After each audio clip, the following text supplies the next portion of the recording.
नमस्कार दोस्तों, अकबर बीरबल की एक और कहानी में आपका फिर से स्वागत है। दोस्तों, आज का जो हमारा कहानी का शीर्षक है वो है सबसे बड़ा हथियार। दुनिया में सबसे बड़ा हथियार कौन सा है? दोस्तों, एक समय की बात है, बादशाह अकबर कामकाज के अलावा भी कई चीजों के बारे में बीरबल से बातचीत किया करते थे। ऐसे ही बैठे बैठे एक दिन बादशाह ने बीरबल से पूछा कि इस दुनिया में सबसे बड़ा हथियार तुम्हारे हिसाब से कौन सा होता है? इस बात के जवाब में बीरबल ने कहा कि संसार में सबसे बड़ा जो हथियार है वो आत्मविश्वास होता है और इसके अलावा कुछ नहीं हो सकता। यह बात अकबर के समझ में नहीं आई, लेकिन फिर भी उन्होंने कुछ नहीं कहा। उनके मन में हुआ कि समय आने पर इस बात की परख की जाएगी। कुछ दिनों के बाद राज्य में एक हाथी बेकाबू हो गया। पता करने पर समझ में आया कि वो पागल हो गया है। उसे कर्मचारियों ने जंजीरों से जकड़ लिया था।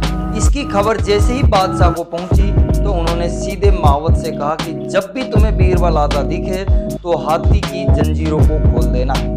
सुनकर महावत हैरान हो गया, लेकिन बादशाह का आदेश था, इसलिए सिर झुकाकर चला गया। अब अकबर ने बीरबल को महावत के पास जाने के लिए कहा। महावत ने भी बादशाह के आदेश का पालन करते हुए बीरबल को आते देख हाथी को जंजीरों से मुक्त कर दिया। बीरबल को इस बात की खबर नहीं थी, इसलिए वो आराम से चल रहे थे। तभी उनकी नज़र चिंगाड़ते हुए हाथी पर पड़ी।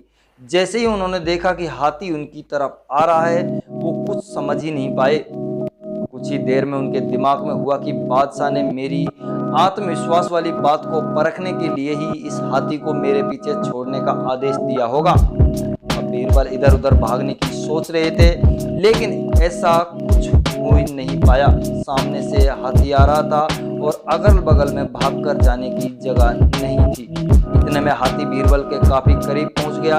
तभी बीरबल ने सामने एक कुत्ते को देखा और उसे टांगों से पकड़कर हाथी की तरफ फेंक दिया। कुत्ते चीखते हुए हाथी से टकराया।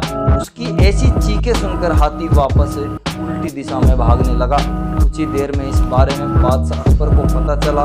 तब जाकर उन्होंने माना कि आत्मविश्वास ही मनुष्य का सबसे बड़ा हथियार है। दोस्तों, इस कहानी से हमको क्या सीख मिलती है कि हर किसी बात पर यूं ही भरोसा नहीं कर लेना चाहिए। बात की जांच और परख करना जरूरी है। वहीं दूसरी सीख ये है कि इंसान समय से पहले उम्मीद ना छोड़े तो परेशानी से बाहर निकला जा सकता है। दोस्तों, कहानी कैसी लगी कमेंट करके जरूर बताना। एक लाइक जरूर कर देना कमेंट वीडियो पर, और आप चैनल पर नए हैं तो चैनल को जरूर सब्सक्राइब करते जाना। वीडियो को ज़्यादा से ज़्यादा शेयर कर देना। आपका वीडियो एंड तक देखने के लिए धन्यवाद।